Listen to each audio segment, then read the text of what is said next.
Let's get right to business. Read these headlines. This album must be gone. This album must be gone. Classic albums are. Classic albums are. Permanent Hip Hop Podcast.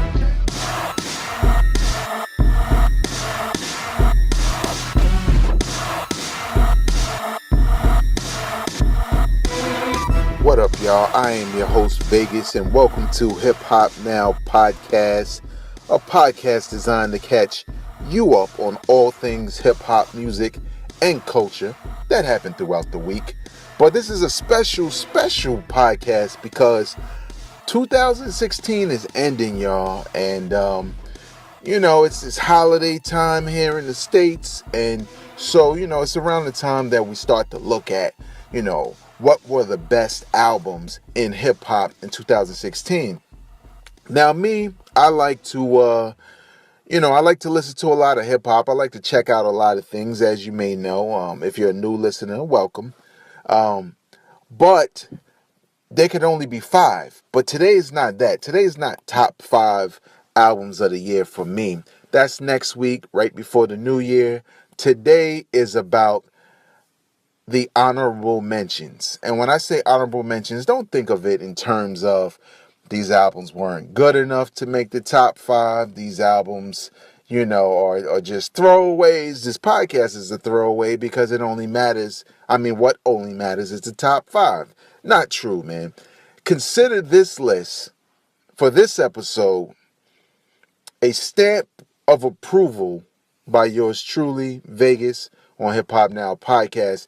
Meaning, depending on your taste, because some of them are a little bit different, you will not go wrong by picking up any of these albums or mixtapes. So, here we go. The best of 2016. Honorable mentions, hip-hop, mixtapes, and albums. Fabolous Summer Shootouts Part 2. This is the sequel, obviously, to his classic mixtape that I believe made my top 5 of the year last year. But this is the sequel, and it's just as good. I didn't feel like it was a step above the original. I felt like it was a little bit more the same, maybe a little bit less cohesive as far as the whole story behind the theme behind the mixtape. But nevertheless, I still feel like it was dope. The thing about Fabolous is the dude never got whack. He always has bars. He always switches his flow to suit the occasion, the track, or whatever. And you can't go wrong with this. And Summertime Shootouts, he's rhyming over a lot of classic beats. You know what I'm saying? And this theme, he has this theme or whatever. And I think it's a dope mixtape series.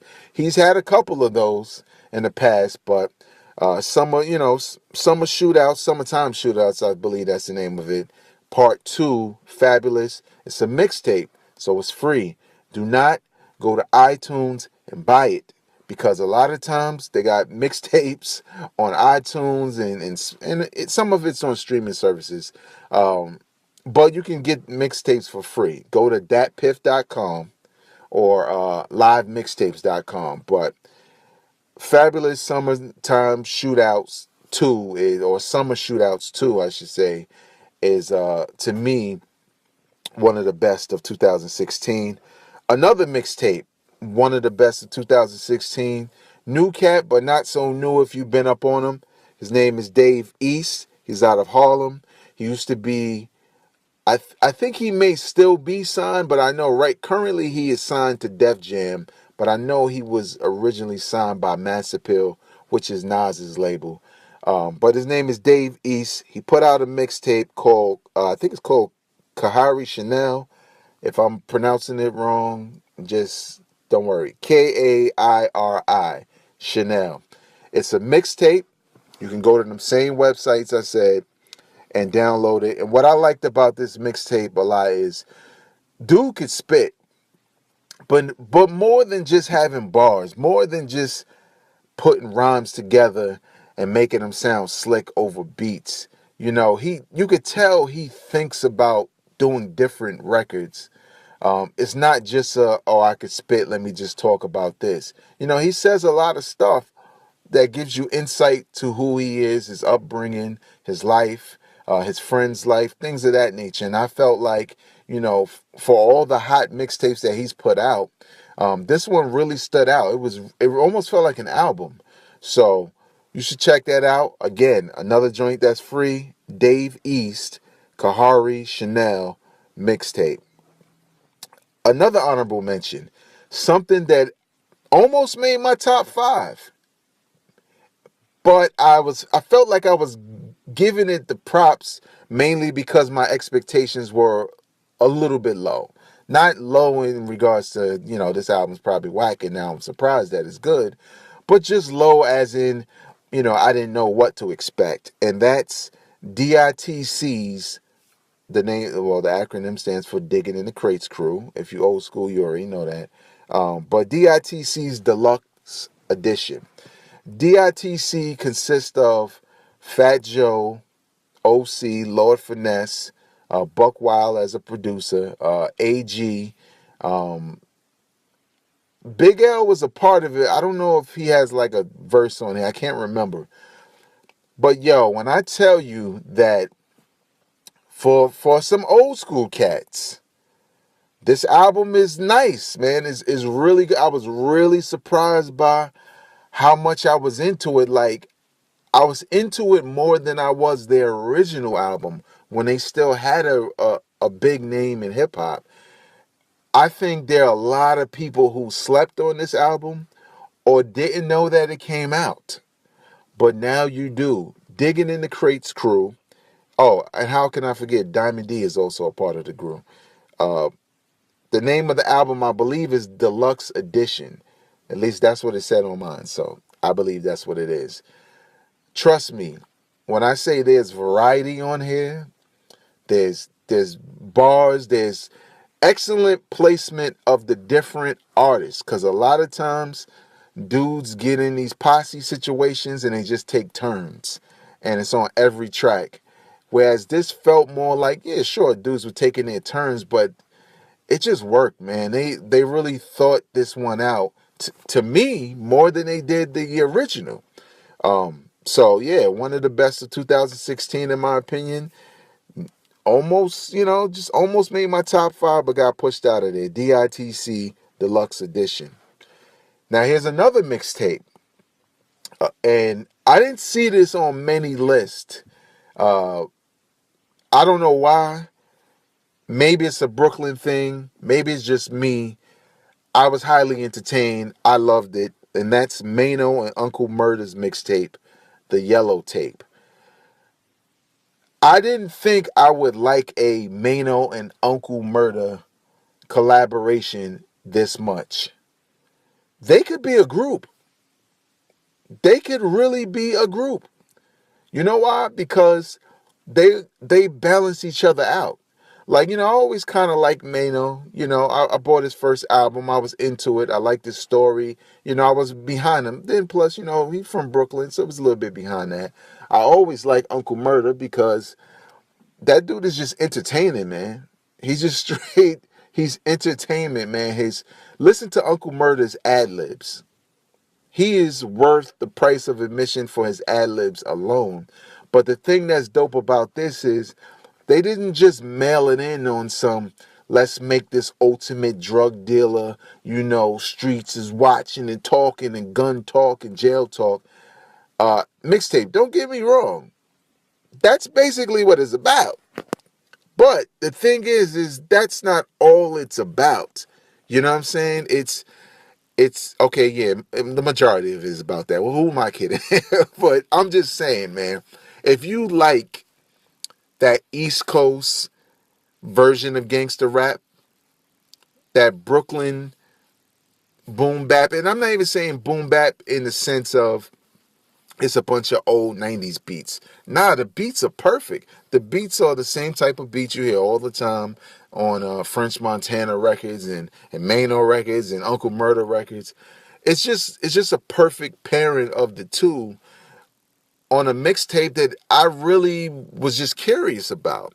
And I found myself for a couple of months, and even occasionally now, when I go to the gym, putting that joint on. It was just that good to me, but it wasn't good enough to make my top 5. So honorable mention, Mano and Uncle Murder's mixtape, which is free, the Yellow Tape or Yellow Tape.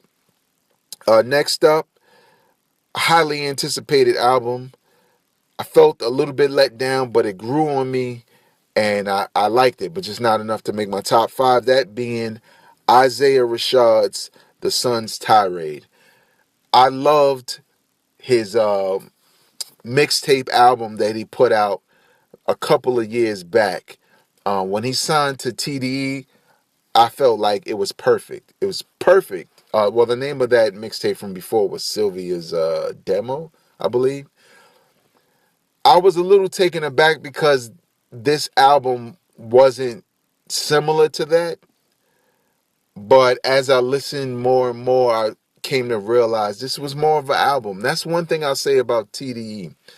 They make sure that when it comes to albums, they're making albums, man. Like, they're making pieces of work. They're not making a ton of singles, like 10, 15 singles that they hope will get spins on the radio. They're crafting albums with every artist. And this album by Isaiah Rashad, The Sun's Tirade, is no different. I feel like, again, the more I hear it, the more I liked it. I definitely like his rhymes and really his subject matter, because his subject matter tends to be really personal, and it comes from a very personal place. And there's nothing better for artists to do, especially when this is like your debut, is to make sure people get to know who you are. Because once they get to know who you are, especially if they like who you are, they buy into who you are and they buy everything. You know, I mean, you really got to upset them in order to get people to stop buying, but they buy into your story. And that's truly what you want when you're in the business of selling records. And this album was no different for TDE. I think it was another dope album. And they had a couple this year. But Isaiah Rashad, The Sun's Tirade, one of the best of 2016. Another one, Flatbush Zombies. The name of that album is 3001 A Laced Odyssey. This is a group that I've heard singles from over time. I even played some when I was on a radio station in Be More. Shout out to Strictly Hip Hop on WEAA. I like this group, and of course, yes, they're from Brooklyn. But it's not really a Brooklyn thing. What I like about them, they're kind of like a throwback to 90s hip hop in New York. But they're not so much of a, let's rhyme over these old sounding 90s beats. Their flows are reminiscent of early 90s East Coast hip hop, but their production is updated. You know what I'm saying? And I love the fact that, for one, they're a group. They're a 3-man group, which is dope. And they all have very distinctive flows and personalities. And you hear it when you listen to these tracks. And I just thought it was a pretty dope album. I like the one track they have like at the end of the album, which is probably my favorite track. But they have like fans who called in, basically giving them props. And it's just a testament to the fact that we live in a time now where groups, maybe you're not a megastar, you know what I'm saying? Maybe this group, at least not right now, maybe they're not going to be huge stars. But they have a fan base that is loyal, that they directly connect with through the internet, that they can release an album and they can go on tour. Because they've built a community where they could do the thing they love, hopefully feed their families, and come out. So if you've never heard of Flatbush Zombies, but you like somebody like, say, Joey Badass, or you like, let's talk about, some real back in the day stuff. You like, before the East Coast hip hop prior to the Mobb Deeps and the Nas's, where dudes had real extreme flows.